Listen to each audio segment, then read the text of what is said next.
Përshëndetje nga lajmet e orës 15 këtu në Top Channel, në vijim dhe të ndihni. Dyshimet po bëhen akoma më të forta për mënyrën e zgjedhjes së një antari të gjykatës kushtetuese.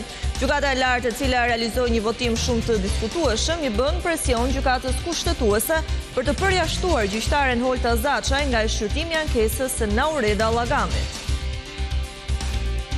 Gjykata e lartë reagoi sot duke i quajtur deformim të fakteve debatin për votimin që ka kryer. Gjykata tregon se zgjodhi pa votim Asim Vokshin si gjyqtar, ndërkohë Top Channel rikujton se publikoi faktet, audion e mbledhjes me sugjerimin se drejtësia nuk duhet të ketë frikë nga drita.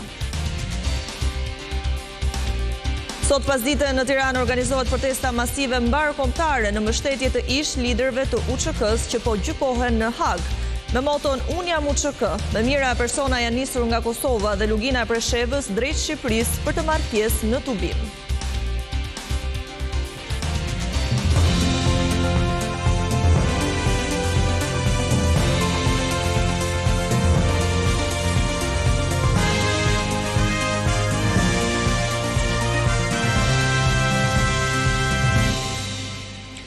Nisim këtë edicion informativ këtu në Top Channel me ngjarjen që po merr për masa shumë shqetësuese për besueshmërinë e institucioneve të drejtësisë. Gjykata e lartë i bën një kërkesë të paprecedent, një gjykate të shkallës më të lartë, asaj kushtetuese që në shqyrtimin e ankesës së gjyqtares Naureda Llagamit të përjashtohet gjyqtarja Holta Zaçaj, e cila është edhe kryetare e gjykatës kushtetuese. Kërkesë kjo që është bërë në kundërshtim me rregullat e etikës. Gjua e përdorur në kërkesën për përjashtim gjyqtari përmban tone ofenduese.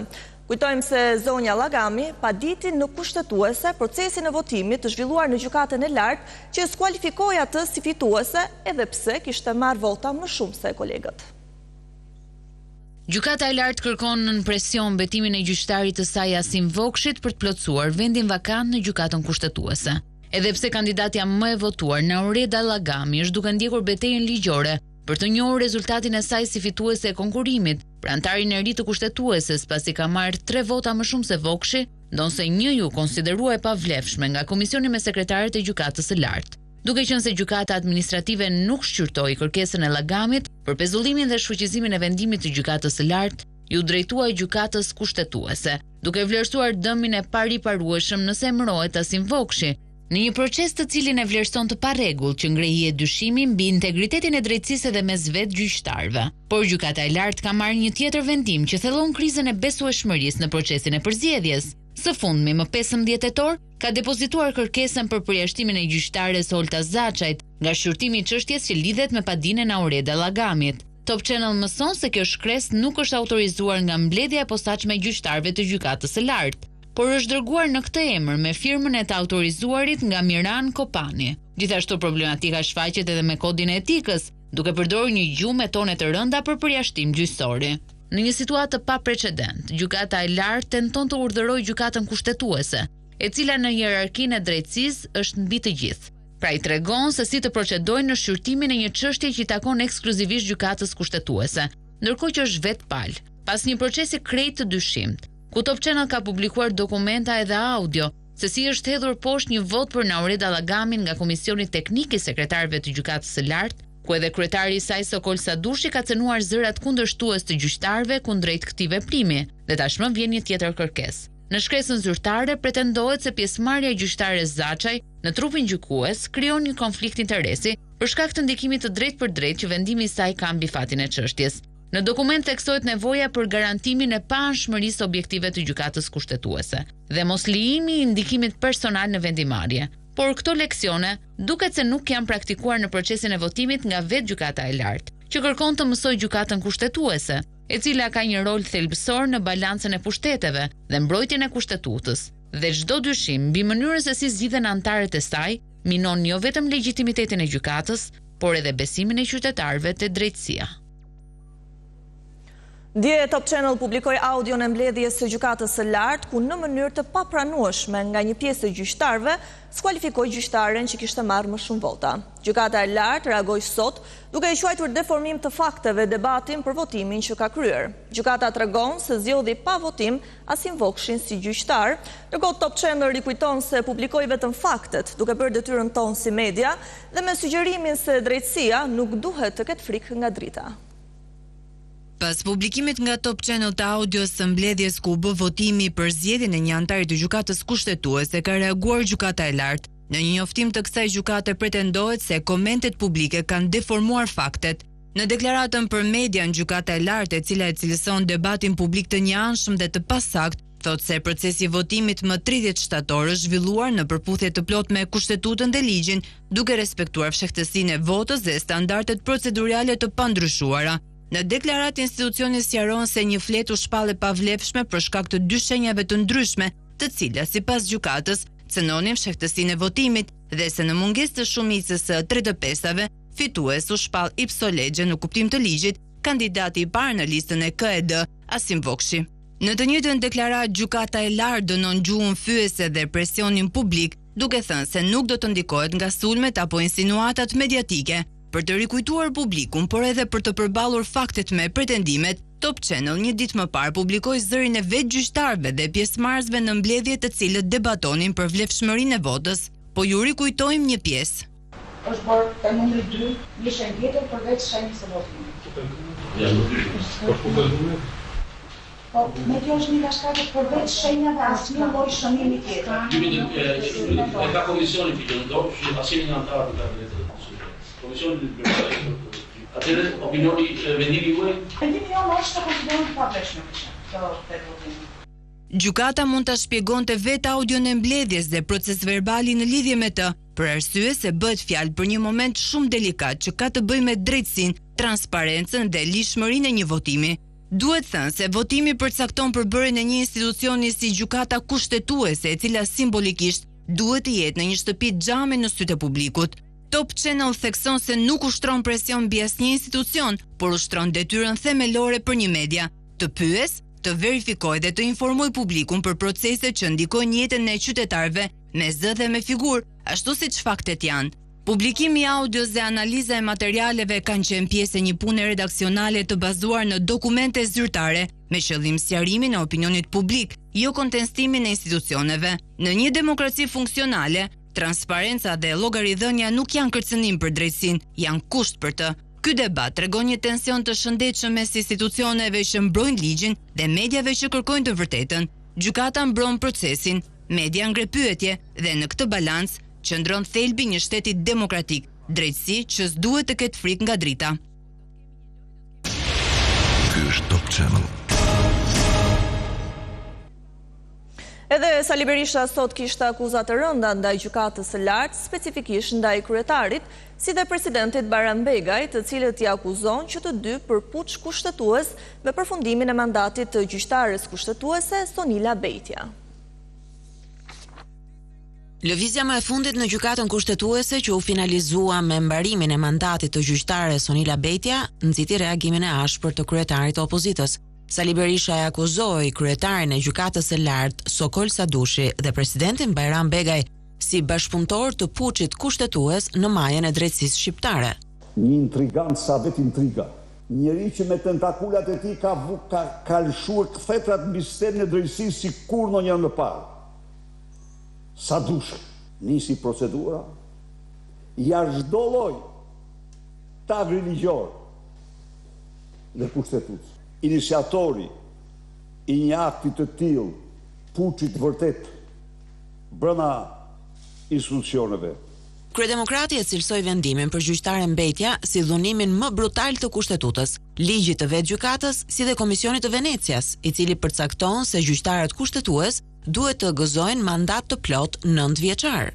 Gjykatësit kushtetues nuk kanë kushtetut. Presidenti ka xhepin dhe s'ka kushtetut. Sadushi kodin e mafjes dhe s'ka kushtetut. Kur ndonjëherë shteti shqiptar nuk është thyer dhe po shruan në një mënyrë të tillë, një shtet siç ka ndodhur dje. Sali Berisha paralajmëroi se do të hap letrat për kreun e gjykatës së lartë, duke etiketuar si produkt të Sorosit. Gjykata kushtetuese vendos shkelmimin e opinioneve zyrtare të Komisionit Venecias. Gjykata kushtetuese bëhet notere e një seri veprimesh antikushtetuese antiligjore të eksponentit më kryesor të mafjes në drejtësinë shqiptare me emër Sokol Sadushi dhe presidentit antikushtetues, presidentit më të padenj në Shqipëri, në Europë dhe më gjerë. Për kryetarin e shtetit, krahas procedurës së shkarkimit, Kreu Demokrat i kërkoi urdhrit të mjekut që t'i heqë diplomën.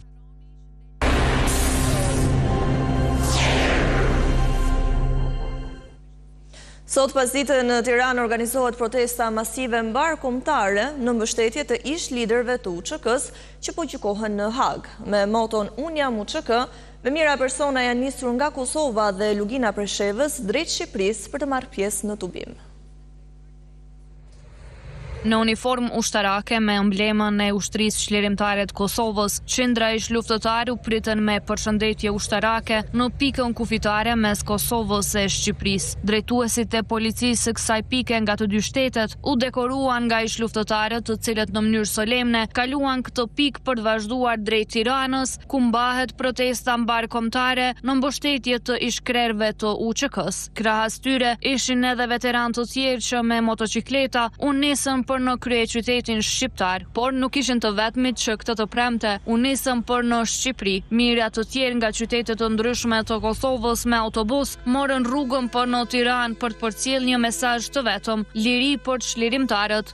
Është një protestë që ka grumbulluar gjithë shqiptarët. Ata që po mbahen hak, po mbahen padrejtësisht. Kretë urtësisht shqiptare të Kosovës janë të pafajshëm. Të tjerë individualisht me flamuj kombëtare ata të UÇK-s u nisën për ta bërë më të zëshme protestën mbarkombëtare. E presim lirinë e udhëzëve të ushtrisë çlirimtare të Kosovës. Për protestë na ja kena mësye, inshallah bëhet mirë. Në këtë rrugtim dhe me kërkesën për ndalimin e padrejtësive ndaj UÇK-s nuk mungoi as Presheva. Padyshim se edhe Presheva është me çlirimtarët. Gjatë ditës edhe presidentja e Kosovës Vjosa Osmani kaloi kufirin në Vërmic, e më vonë u mësua se ka udhëtuar për në Shqipëri për çështje private. Tirana të premtën është vendi nga ku mijëra shqiptar i bën njehun kërkesës për drejtësi për ish presidentin Hashim Thaqin, ish kryekuvendarët Kadri Veselin e Jakub Krasniqin dhe ish deputetin e Kosovës Recep Selimi, që po mbahen tash e 5 vjet në paraburgim nën akuzën për krime lufte. Për Top Channel, Leonita Bajrami, Prishtinë.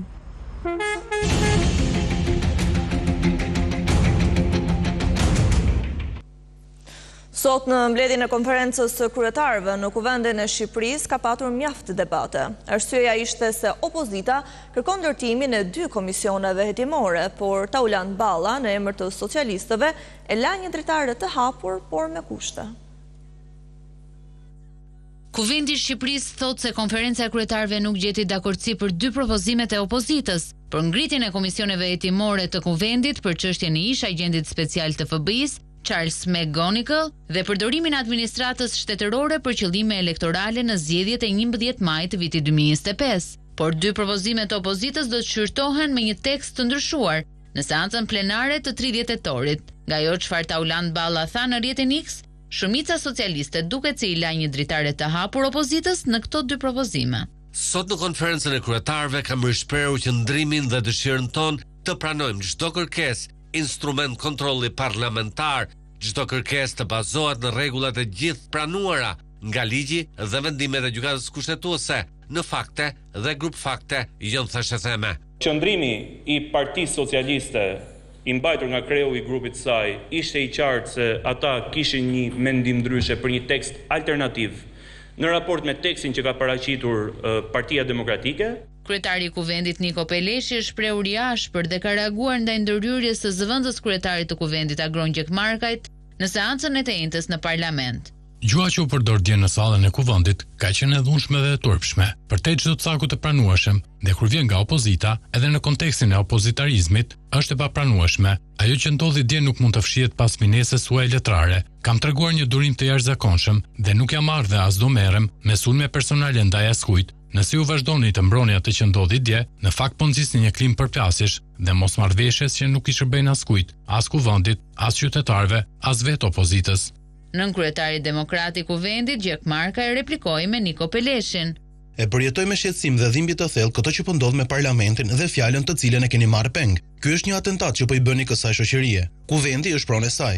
Ju po përpiqeni të depersonalizoni opozitën, por në fakt po depersonalizoni vetveten. Ju nuk e kuptoni në këtë turra vrap se duke zvogëluar liritë dhe hapësirat e opozitës, keni ngushtuar liritë e hapësirat tuaja jetike, politike e njerëzore. Sipas demokratit, ajo që ndodhi dje ishte përsëri tentativa e radhës për të zvogëluar mekanizmat e kontrollit mbi qeverinë dhe institucionet.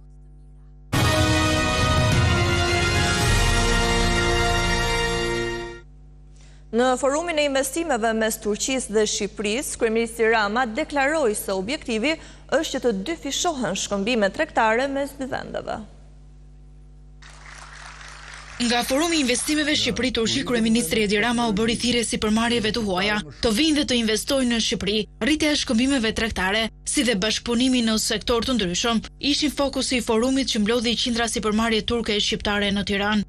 Objektivi është që të ridyfishojmë shkëmbimet tona tregtare. Dhe nesër të ndërtojmë një autostradë suksesi midis Bosforit dhe Adriatikut, sepse kjo marrëdhënie nuk është thjesht ekonomi. Kjo marrëdhënie është vllazëri, është besim, është një bashkëudhtim drejt ardhmës. Ura që sot lidh Stambollin me Tiranën është më e fortë se kurrë. Turqia është investitori 5 më i madh në Shqipëri, zëvendës kryeministra njëkohësisht ministra e infrastrukturës dhe energjisë Belinda Balluku. Nga forumi bëri të ditur dhe lehtësirat fiskale që mund të përfitojnë të gjitha bizneset që zgjedhin Shqipërinë. Bizneset turke, investitorët turk, këtë e kanë zbuluar në rastin më të parë që Shqipëria hapi dyert në fillimin e 90-s. Për shembull, në sektorin e IT-s apo prodhimit të softwareve, Shqipëria aplikon 5% taks mbi fitimin ose përjashtim 15 vjeçar nga taksa për bizneset e shtrira në parshet teknologjike apo ato shkencore. Në bujqësi dhe agroturizëm aplikohet 5% tatim të paktën deri në vitin 2029. Në Shqipëri janë 578 biznese me pronësi turke dhe 80 sipërmarrje të përbashkëta, ndërsa stoku i investimeve turke ka arritur në 1.3 miliard euro. Në Libofsh të Fierit janë në rritje sipërfaqet e serave në të cilat kultivohet rush. Fermerët thonë se ka leverdi dhe kanë prodhuar në sasi të mëdha, por thonë se importet nga Greqia dhe Italia po vinë me çmime më të ulta. Libofsha e Fierit prej disa vitesh është shndruar në një nga zonat më të njohura në vend për kultivimin e rushit në sera. Klima e përshtatshme dhe përvoja e fermerëve kanë bërë që sipërfaqet e mbjella me këtë kulturë të shtohen çdo vit. Rushi i tavolinës nga Libofsha është cilësuar ndër më të mirët në treg, ndërsa fitimet kanë qenë të kënaqshme për prodhuesit, por ndryshe nga vitet e kaluara, këtë sezon fermerët po përballen me vështirësi në shitjen e prodhimit për shkak të konkurrencës së fortë nga rushi importuar nga vendet fqinje. Kam rreth 25 vjet që kultivoj rush tavoline. Fillimisht kam filluar me pak, duke mësuar nga emigrimi, pasi kam jetuar për shumë kohë në Siqeli. Avash avash filluar me 4 dylym, tani kam arritur një sipërfaqe prej 6 hektarësh. Varietetet janë të ndryshme, duke filluar nga më të hershmit deri tek më të vonët. Zakonisht e fillojmë fushatën në fillim të majit dhe përfundojmë në tetor, nëntor, deri në dhjetor. Për eksport për momentin është i bllokuar, pasi po importohet shumë rush nga jashtë dhe vendet konkurruese si Italia, Greqia, çmimet janë të ulta dhe arrin ta sillin. Malli është ekstra, prodhojmë zakonisht gjithë Libofsha në Shqipëri. Po bëhet rush shumë cilësor. Fermerët kërkojnë që në zonën e Libofshës të ngrihet një pikë grumbullimi për të dhënë mundësi edhe prodhuesve të vegjël të bëjnë kontrata dhe të sigurojnë treg të qëndrueshëm për eksport. Sot një pjesë e madhe e të rinjve të zonës janë përfshirë në këtë veprimtari bujqësore, që mund të kthehet në motor të zhvillimit të zonës nëse mbështetja institucionale nuk mungon. Nëse je pranë një vendi ngjarjeje, nëse je pranë një aksidenti, nëse sheh abuzim pushteti ose personi që shkel ligjin, ti raporto në Top Channel. Mund të dërgoni imazhe me pamje filmike në Viber dhe WhatsApp në numrin e newsroomit ton 069 31 31 311. Ti raporton. Lajmi tani je ti. Policia arrestoi një shtetas turk administrator të një klinike dentare në Tiranë që përdorte materiale të skaduara. 100.000 euro medikamente të skaduara u sekuestrua nga policia e Tiranës në një klinik dentare në Don Bosco, e cila administrohej nga një turk. Në rrugë operative, policia mori informacion në lidhje me këtë klinik ku produktet ishin të pazhdoganuara dhe të skaduara, por pavarësisht këtij fakti vazhdonin të përdoreshin në qytetar që merrnin shërbime stomatologjike. Blut vu në pranga administratorin e klinikës, 59 vjeçarin turk Adnan Yizizogli, ndërsa koordinatorja dhe 2 laborantët po hetohen në gjendje të lirë. Nga kontrolli në ambientet e klinikës u gjetën dhe u sekuestruar në cilësinë e provës materiale rreth 300 shishe, shumica të skaduara, për të cilat nuk disponoheshin fatura zhdoganimi, si dhe mandate të pafiskalizuara. Autoritetet po vijojnë hetimet për të përcaktuar dëmin ekonomik që i shkaktuar shtetit, si pasojë e shmangesë së detyrimeve tatimore nga ky subjekt dhe për të vlerësuar është edhe pasoja shëndetësore që këto materiale të skaduara mund të kenë në shëndetin e qytetarëve.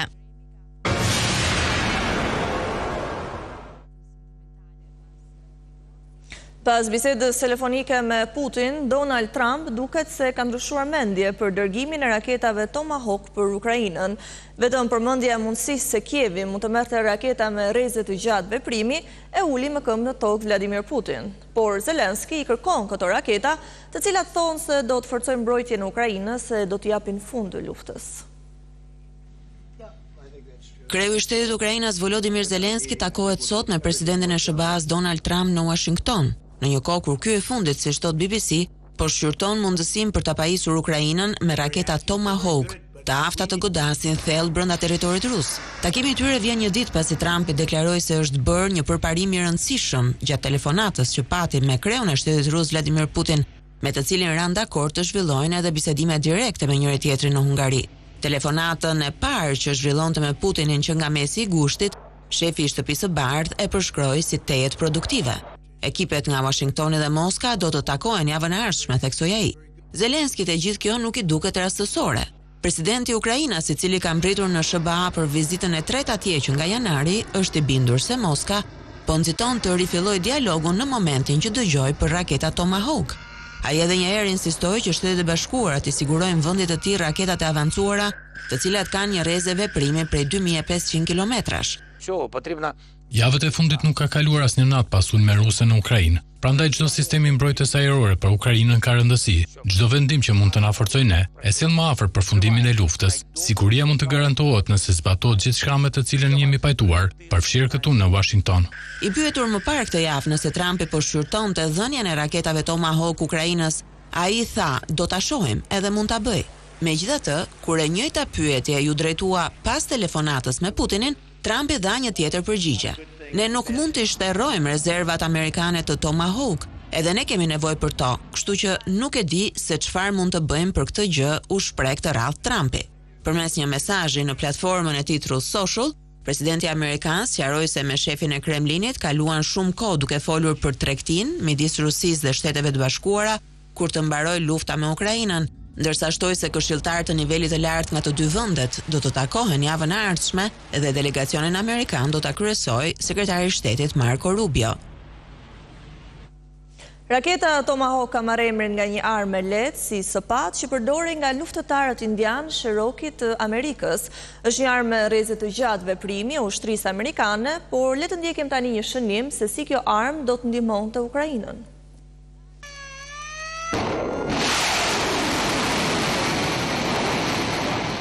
Kievi vazhdimisht ka kërkuar nga Shtetet e Bashkuara të Amerikës që ngurojnë që ta furnizojë me raketat e fuqishme Tomahawk, të cilat mund të shkaktojnë Rusisë dëme të prekshme. Dhe në fakt raketat mjaft të avancuara nuk lakmohen më kot prej Ukrainës. Tomahawk u krijua në vitet 70 mes tensioneve të luftës së ftohtë me Bashkimin Sovjetik, shpjegon Radio Europa e Lirë. Raketa lundruese është e menduar të fluturojë në distanca të mëdha dhe lëviz aq ulët sa shumica e radarëve nuk e pikas dot. Me një gjatësi prej 5.5 metrash dhe e pajisur me një predh me peshë prej gjysmë toni, kjo raket mund të fluturojë rreth 1600 kilometra.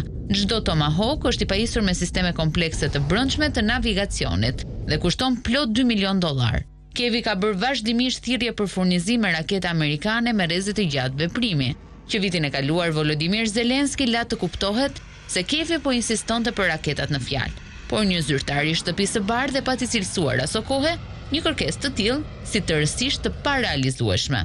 I zemëruar me Moskën për shkak të mbetjes në vend numëror të negociatave të paqes, Donald Trump tani ka lënë të kuptohet se furnizimi i mundshëm i Ukrainës me Tomahawk është rikthyer në agjend. Nuk dihet se si do ta përdorte Ukraina armën, e cila lëshohet zakonisht nga anijet apo nëndecet luftarake.